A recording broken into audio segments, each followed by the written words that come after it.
ఓం నమో భగవతే వాసుదేవాయ. వసుదేవసుతం దేవం కంసచాణూరమర్దనం దేవకీ పరమానందం కృష్ణం వందే జగద్గురుం. జన్మ మే వృధాయై, జన్మ మే వృధాయై, మనసు నీపై నిలువదాయే, అంధకారమాయే జగతి ఆదరించువారు లేరు. జన్మ మే వృధాయై, నిత్యమా ఈ జన్మయిక, సత్యమాయి సుఖము భూమిలో, నిత్యమా ఈ జన్మయిక, సత్యమా ఈ సుఖము భూమిలో, ఒట్టి ఆశలేల నీకు, గట్టిగా రాములనే నమ్మో, ఒట్టి ఆశలేల నీకు, గట్టిగా రాములనే నమ్మో. జన్మ మే వృధాయై.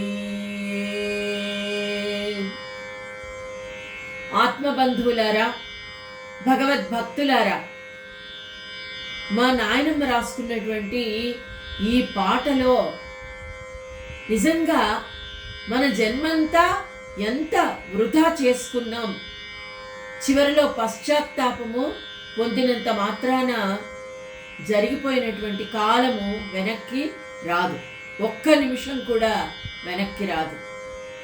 జన్మమే వృధాయే, మనసు నీపై నిలువదాయే. ఈ సంసారంలో ఉదయం లేచింది మొదలుకొని ఇంకా ఇంకా ఏం చేయాలి, ఇంకా ఏదో చేసేయాలి, పిల్లల కోసం, మన కోసం ఇంకా ఇంకా ఏదో చెయ్యాలి అని తాపత్రయంతో జన్మంతా వృధా చేసుకుంటున్నాను అంటే చివర పశ్చాత్తాపంతో బాధపడుతూ, ఒట్టి ఆశలేల నీవు, గట్టిగా రాములనే నమ్ము అని ఆమె మనసుకు చెప్పుకుంటూ రాసుకున్నటువంటి పాట ఇది. అంటే మనసు నిశ్చలంగా ఎప్పుడైతే మారుతుందో అప్పుడు ఆత్మ తనలో తానే పశ్చాత్తాపం పొందుతుంది. ఈ శరీరంలో ఉన్నంత వరకు ఈ ఆత్మ, ఈ శరీరం నాదే, నేనే ఇవన్నీ అనుభవిస్తున్నాను అని అనుకుంటూ, భావిస్తూ, చాలా బాధపడుతూ, సంతోషపడుతూ, అన్ని రకాలైనటువంటి భోగాలను అనుభవిస్తూ, బాధలను కూడా అనుభవిస్తూ తనను తాను మరిచిపోతుంది. అదే ఇక్కడ ఆ స్వామి ఈరోజు చెప్పబోతూ ఉన్నాడు. ఓం శ్రీకృష్ణ పరబ్రహ్మణే నమః. శ్రీమద్భగవద్గీత చతుర్దశోధ్యాయః పురుషోత్తమ ప్రాప్తి యోగః. శ్రీ భగవాన్ వాచ మమైవాంశో జీవలోకే జీవభూతః సనాతనః మనఃషష్ఠానీంద్రియాణి ప్రకృతిస్థాని కర్షతి. మమైవాంశో జీవలోకే జీవభూతః సనాతనః అంటే ఆత్మజ్ఞానానికి, శరీరానికి ఒక హద్దు ఏర్పడుతుంది. ఆత్మజ్ఞానము కలగనంత వరకు శరీరంలో ఉన్న ఆత్మ తానే అనుకుంటుంది. అయితే అప్పుడు అల్పత్వము ప్రవేశిస్తుంది. నా నేను, నా సంసారము, నాది అన్నటువంటి భావము ఉద్భవించినప్పుడు చాలా బలహీనంగా మారిపోతుంది. మమైవాంశో జీవలోకే, కానీ నా అంశతోనే జీవులన్నిటినీ కూడా నేను సృష్టిస్తున్నాను. కానీ జీవభూత సనాతన సంకుచితం ఏర్పడుతుంది కదా. గాలి వీచడం చేత సముద్ర తరంగాలు ఎగిసిపడుతూ ఉంటాయి. మనం చెప్పుకున్నాం ఇంతకు ముందు కూడా, సముద్రం వేరే అలలు వేరే కాదు. గాలి వీచడం చేత తరంగాలు పైకి లేచి మనకు కనిపిస్తాయి, వేరేగా కనిపిస్తాయి, నొరగలాగా. అదేవిధంగా ఇక్కడ ఆత్మ ఒక శరీరంలో ప్రవేశించినప్పుడు సంకుచిత భావాలు ఏర్పడిపోతాయి.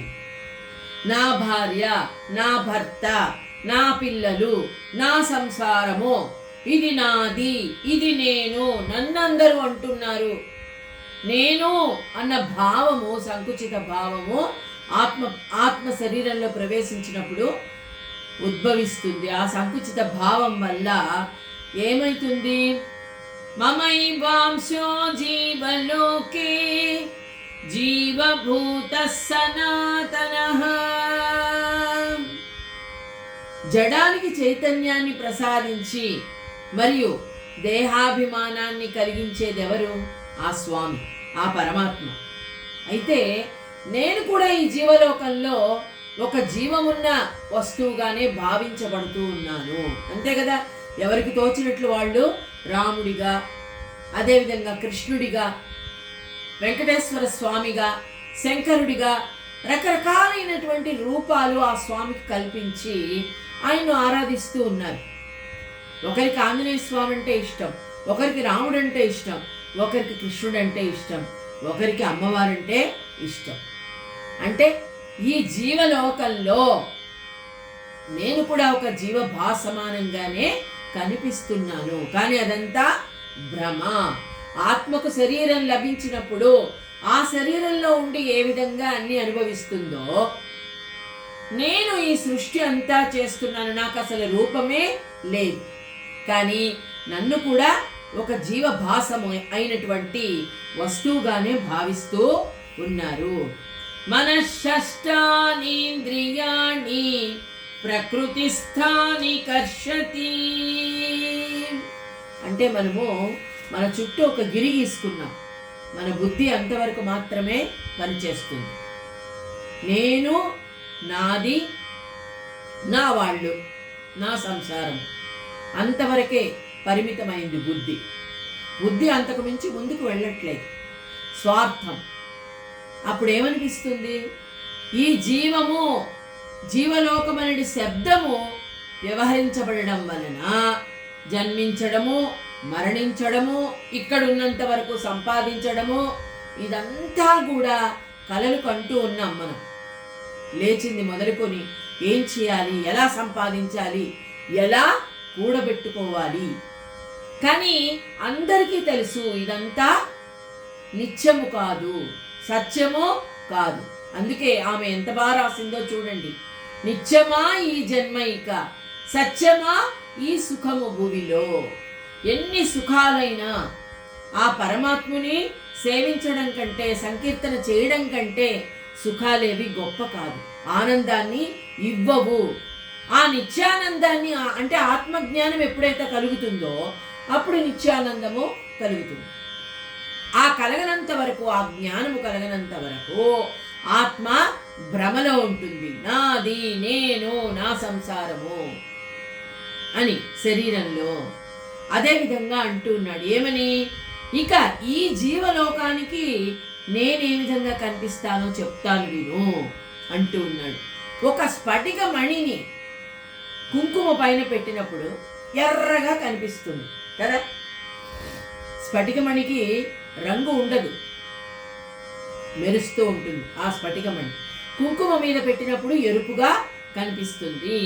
అదే విధంగానే ఇక్కడ నా అనాదిత్వము, క్రియాహీనత్వమునకు ఏ విధమగు కొరతయు కలుగనివ్వకుండా, అంటే నేను ఎప్పటి నుంచో ఉన్నాను, అనాదిగా ఉన్నాను కదా. ఆయన ఆది అంచము లేనటువంటి పరమాత్మ, సర్వాంతర్యామి, అంతా కూడా వ్యాపించి ఉన్నాడు కదా. అదేవిధంగా కర్త భోక్త రెండు కూడా నేనే, చేసేవాడిని నేనే, చేయించేవాడిని నేనే, అనుభవించేవాడిని కూడా జీవుల రూపంలో నేనే అని ఆ భగవంతుడు చెప్తూ ఉన్నాడు. ఈ జీవులన్నీ ఏమిటి? ఆయన సృష్టి వల్ల ఏర్పడినవే. ఈ చరాచర సృష్టి అంతా కూడా ఆ పరమాత్మ సృష్టి చేసిందే. కాబట్టి కర్త భోక్త, క్రియాహీనత్వం అంటే ఆయనకు లేదు నేను చేస్తున్నాను అని. కానీ ఇక్కడ ఆత్మకు శరీరంలో ఉన్నంత వరకు ఇది నేను చేస్తున్నాను, ఇది నా వల్లే అయింది, నేను చెప్తేనే జరుగుతుంది. ఈ అహంకారం, అహం బ్రహ్మస్మి, అది ఆ అహం బ్రహ్మాస్మి, నేను పరమాత్మను, నేను పరబ్రహ్మ స్వరూపాన్ని, నేను ఈ శరీరాన్ని కాదు అని తెలుసుకునే వరకు అల్పత్వం, అదే అల్పత్వం. ఆ అల్పత్వం ఉండడం వలన ఆత్మ తెలుసుకోలేకపోతోంది నన్ను. రకరకాలైనటువంటి ఆలోచనలతో శుద్ధుడైనటువంటి ఆత్మ బ్రహ్మయే ప్రకృతితో కలిసి ఈ మాయా సంసార ప్రవాహమును ప్రారంభించును. అంతే కదా. ఈ మాయా సంసారాన్ని ఆయన ఆడిస్తూ ఉన్నాడు, మనము ఆడుతూ ఉన్నాం. అదేవిధంగా ఒకానొక సన్యాసి ఏం చేస్తాడు? స్వప్నంలో తనంత తానే కుటుంబంలోకి వెళ్ళినట్టు, అంటే తనకేంటి, పూర్తిగా సంసారం నుంచి బయటపడలేదు. సన్యాసి అయినా కూడా స్వప్నంలో కుటుంబం కనబడుతోందిట. అమ్మో, నా భార్య ఏం చేస్తోందో, నా పిల్లలు ఏం చేస్తున్నారు అంటే ఈ ఆత్మ ఏమనుకుంటుంది? నా ఆత్మకు అసలు స్వరూపమే లేదు. ఆ పరమాత్మ స్వరూపంలో ఐక్యం అయ్యేంత వరకు కూడా ఆత్మ ఇది నేను కాదు, ఈ శరీరము నేను కాదు అన్న ఆలోచన ఉన్నట్లయితేనే ఆ పరమాత్మలో ఐక్యమవుతుంది. లేదంటే ఏ శరీరంలో ఉన్నప్పుడు ఆ శరీరంగా భావించి అన్నీ నేనే అనుభవిస్తూ ఉన్నాను అని అనుకుంటూ ఉంటుంది. ఒక సన్యాసి స్వప్నంలో కుటుంబాన్ని గురించి ఆలోచించినట్లుగా అని చెప్తూ ఉన్నాడు. అదేవిధంగా ఇక్కడ చూడండి, ఈ దేహాభిమాని అయినటువంటి జీవుడు మనస్సును కౌగిలించుకుంటాడు. అందుకే మనస్సు నీపై నిలువదాయే. మనస్సును మొట్టమొదట నిశ్చలంగా ఉంచుకుంటేనే మనం ఏమైనా చేయగలం. ఆ నిశ్చలమైనటువంటి మనస్సు కోసమే మనము ఇన్ని రకాలైనటువంటి సాధనాలను ఉపయోగిస్తూ ఉన్నాం. మంచి మాటలు వినడము, సత్సంగం చేయడము, మంచి గ్రంథ పఠన చేయడము, పెద్దవాళ్ళ సలహాలు తీసుకోవడం, వారు చెప్పిన మాటలను అవగాహన చేసుకొని ఎలా నడుచుకోవాలో, ఆ పరమాత్మ మీద అనురాగాన్ని, భక్తిని కలిగి ఉండడం, ఇవన్నీ ఉన్నప్పుడు మనసు ఏ విధంగా నిశ్చలము కావాలో ఆ విధంగా నిశ్చలమవుతుంది.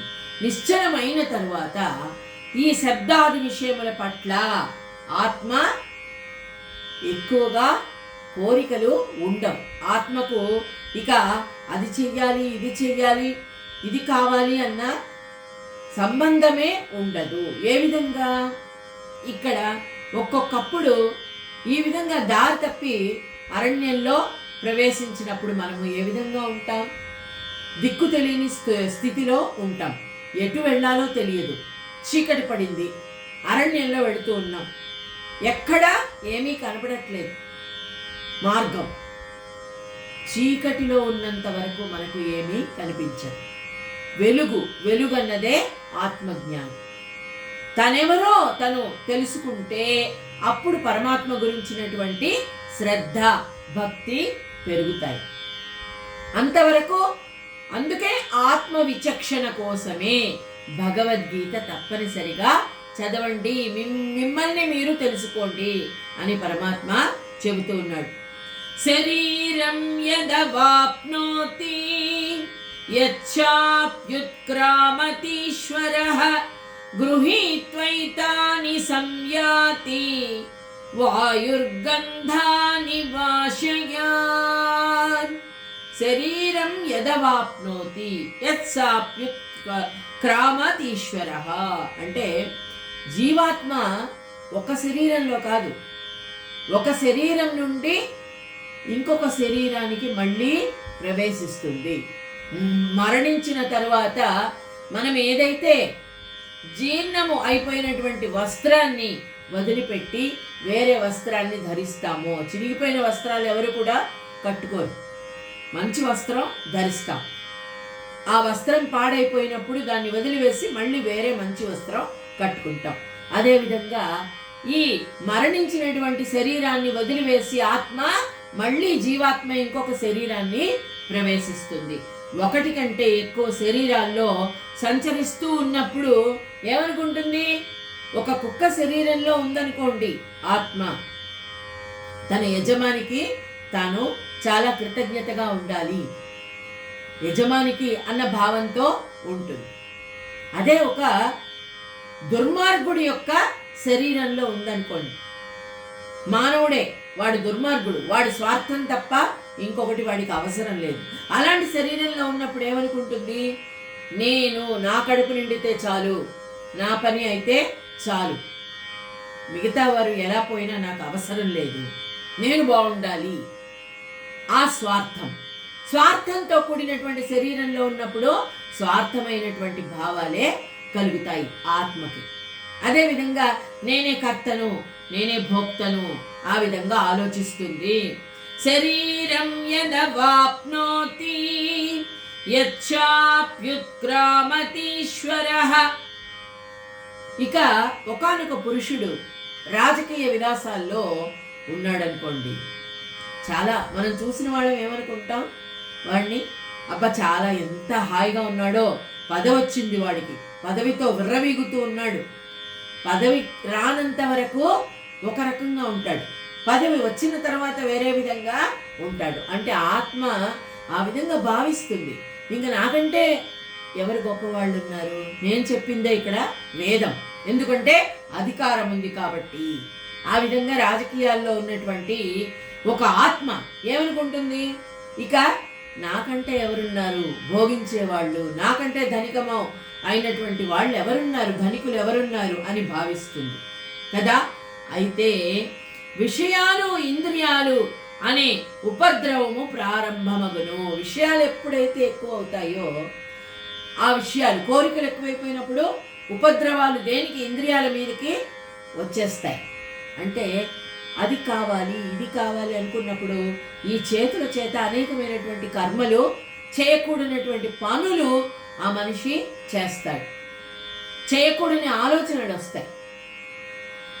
అంతేకాదు విలాసాలతో, భోగాలతో శరీరాన్ని చాలా నీచమైన పరిస్థితిలో చివరికి విడవవలసిన పరిస్థితి ఏర్పడుతుంది అలాంటి వాళ్ళకి.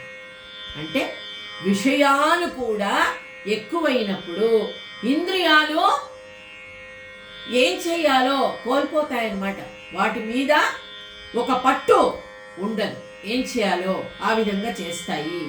కాబట్టి ఈ జీవాత్మ ఏం చేస్తుంది? శరీరాన్ని త్యజించినప్పుడు ఇంద్రియాల నిర్మాణాన్ని అంతటినీ తన వెంట గైకొని హరించుకొని పోతుంది. చివర చనిపోతున్నప్పుడు చూడండి, ఎంతో అక్రమంగా సంపాదిస్తారు చాలామంది. చనిపోతున్నప్పుడు వాళ్ళకి అనేక విధమైన ఆలోచనలు వస్తాయి. అయ్యో పిల్లలకి చెప్పలేదే, ఎక్కడ దాచిపెట్టాను, ఈ సొమ్మంతా ఎవరికి ఇవ్వలేదు, ఖర్చు పెట్టలేదు, దాన ధర్మాలు చేయలేదు, పిల్లలకు కూడా చెప్పలేదు.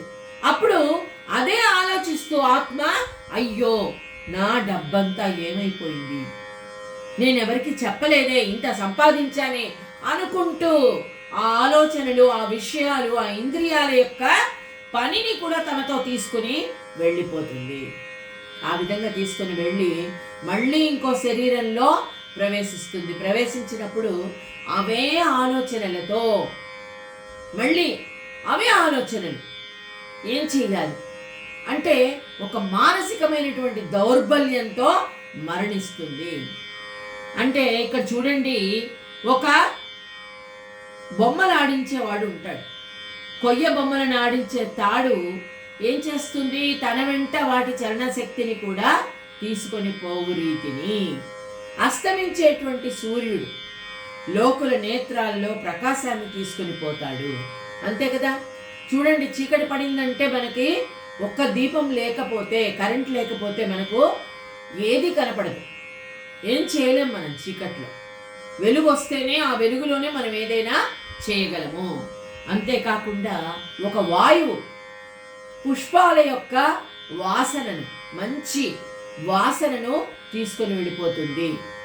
అంటే ఎక్కడ వాయువు లేదో అక్కడ ఏ వాసన రాదు. మంచి గంధము ఉన్నటువంటి పుష్పాలు ఉన్నాయనుకోండి, అక్కడ చల్లని సమీరం అంటాం, చల్లటి గాలి వీచిందనుకోండి, మంచి సువాసన మనకు వెలువడుతుంది. అదేవిధంగా ఈ ఆత్మ ఏ విధమైనటువంటి భావాలు తనలో ఉంటే ఆ భావాలను తనతో పాటే మోసుకొని పోతుంది. గృహీత్వైతాని సంయాతి వాయుర్గంధాని వాషయాత్. అంటే శరీరాన్ని విడిచి వెళ్ళేటప్పుడు ఈ జీవాత్మ ఏం చేస్తుంది? మనస్సు, శ్రోత్ర ఆది పంచేంద్రియాలను కూడా తన వెంట తీసుకుని పోవును. అందుకే మరణించే ముందు మంచి మాటలు వినాలని చెప్తారు. నారాయణ, ఈ నోరిచ్చినందుకు నోరారా నారాయణ, హరి, గోవింద, మాధవ, కేశవ అని తలుచుకుంటూ ఉండు. నీ మనసులో ఏదైతే ఉంటుందో, నీ నోటితో ఏదైతే పలుకుతావో అదే నీ వెంట వస్తుంది. కాబట్టి ఆలోచనలు, ఈ స్తోత్రేంద్రియాలన్నీ కూడా మన అదుపులో ఉండాలి. అంటే ఆత్మ వాటినే నెమరు వేసుకుంటూ ఉండాలి. శ్రోత్రం చక్షుస్పర్శనం చ రసనం ఘ్రాణమేవ చ అధిష్ఠాయ మనశ్చాయం విషయానుపసేవతే. శ్రోత్రం చక్షుః స్పర్శనం చ, వినడం, కళ్ళ చూడడం, స్పర్శనం దేన్నైతే మనం ముట్టుకుంటామో, రసనం రుచి చూడడం, ఘ్రాణం వాసన, ఇవన్నీ కూడా అధిష్ఠాయ మనశ్చాయం విషయాన్ ఉపసేవతే.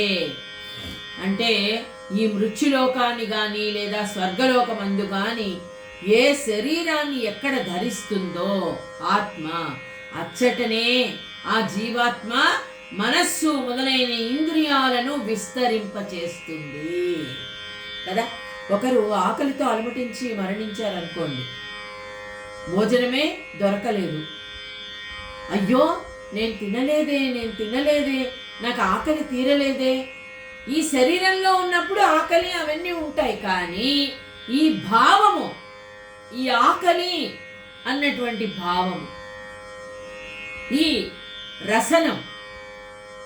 రసనము, ఘ్రాణము, మంచి వాసన, ఇవన్నీ కూడా ఏమవుతుంది? శరీరాన్ని వదిలిపోయినా సరే, ఎక్కడున్నా సరే, స్వర్గంలో ఉన్నా సరే, ఏ లోకంలో ఉన్నా సరే, ఈ ఇంద్రియాల యొక్క శక్తిని తనతో పాటు తీసుకొని వెళ్ళిపోతుందిట. అందుకనే అంటారు, చనిపోయిన తర్వాత కూడా మనము సంవత్సరానికి ఒక్కసారి వాళ్ళకి తిథి పెట్టినప్పుడు వారికి ఇష్టమైనటువంటి పిండి వంటలు పితృదేవతలకు వండి పెట్టాలి, వాళ్ళకి ఇష్టమైనటువంటి వంటలన్నీ అని చెప్తారు. వాళ్ళతో పాటు తీసుకుని వెళ్ళిపోతారు. ఆ రుచులు అవన్నీ ఆత్మ తీసుకెళ్తుంది. అదే చెప్తూ ఉన్నాడు ఇక్కడ అర్జున, అధిష్ఠాయ మనశ్చాయం విషయానుపసేవతే.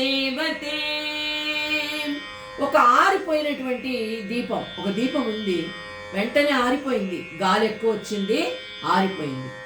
మళ్ళీ అక్కడే దాన్ని వెలిగించినట్లయితే మళ్ళీ అది అక్కడే అదే ప్రకాశంతో వెలుగుతుంది కదా. అదే విధంగా ఇక్కడ ఈ జీవాత్మకు ఈ శరీరానికి గల సంబంధం కూడా అట్లాంటిదే అని చెప్తూ ఉన్నాడు. అనగా గంభీరంగా యోచించిన వారి దృష్టిలో వ్యవహారం, ఆత్మ నిజంగానే ఈ ఒక శరీరంలో ప్రవేశించి నిజంగానే అది ఆ విషయాలను అనుభవించి అటు పిమ్మట కూడా మళ్ళీ శరీరాన్ని విడిచి ఇంకొక శరీరాన్ని ధరించి ఇవన్నీ నేనే చేస్తున్నాను అనుకుంటుంది. కానీ అసలు ఇదంతా కూడా భ్రమ. ఒక శరీరంలో ప్రవేశించడం, దానిలో అన్ని కష్టసుఖాలు అనుభవించడం, భార్య భర్త, ఈ సంబంధం అంతా కూడా మనము పూర్వజన్మ చేసుకున్న కర్మను బట్టే. ఎవరు ఎవరికి ఏ విధంగా రాసిపెట్టి ఉంటే ఆ విధంగా తల్లిగా, తండ్రిగా, భర్తగా, పిల్లలుగా ఆ విధంగా జన్మను వచ్చి వారితో అనేకమైనటువంటి కర్మలు చేయించుకునే పద్ధతి అనేది ఈ కర్మ సిద్ధాంతమే. అంతేగాని ఆత్మకు ఏ విధమైనటువంటి సంబంధము శరీరముతో లేదు. అదే ఇక్కడ చెప్తూ ఉన్నాడు. వాస్తవిక దృష్టితో చూసినట్లయితే ఈ రావడము, పోవడము, మధ్యలో అన్ని అనుభవించడము, ఇవన్నీ కూడా కేవలం మాయ, కేవలము మాయ. ప్రపంచమే ఉత్తమాయ, ఈ మాయాలోన జిక్కి మడియాగనేలా. ప్రపంచమే ఉత్తమాయ, పుట్టుచు గిట్టుచు పుడమిలో జనులారా, పుణ్యామెరుగా మైతిమయ్యా.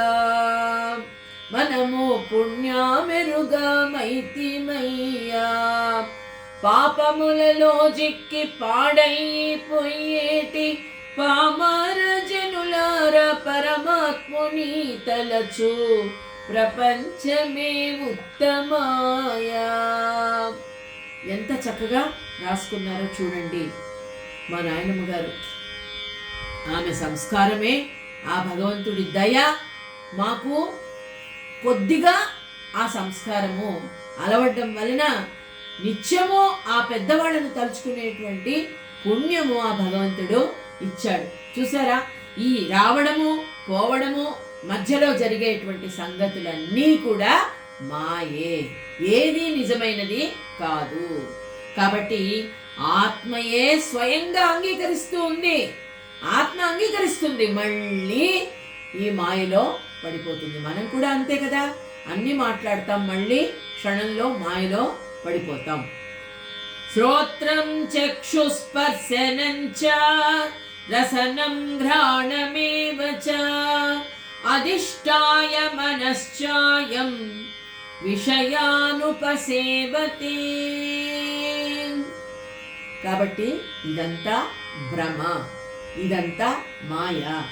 ఆత్మ జ్ఞానాన్ని తెలుసుకున్నప్పుడు మాత్రమే ఆ భగవంతుణ్ణి తెలుసుకుంటుంది. అంతవరకు అంటే తనను తాను తెలుసుకోనంత వరకు ఆ పరమాత్మను తెలుసుకోలేము. ఇక రేపటి రోజు ఆ పరమాత్మ మనకు ఏం చెప్పబోతున్నారో మనం తెలుసుకుందాం. ఓం శ్రీకృష్ణ పరబ్రహ్మణే నమః.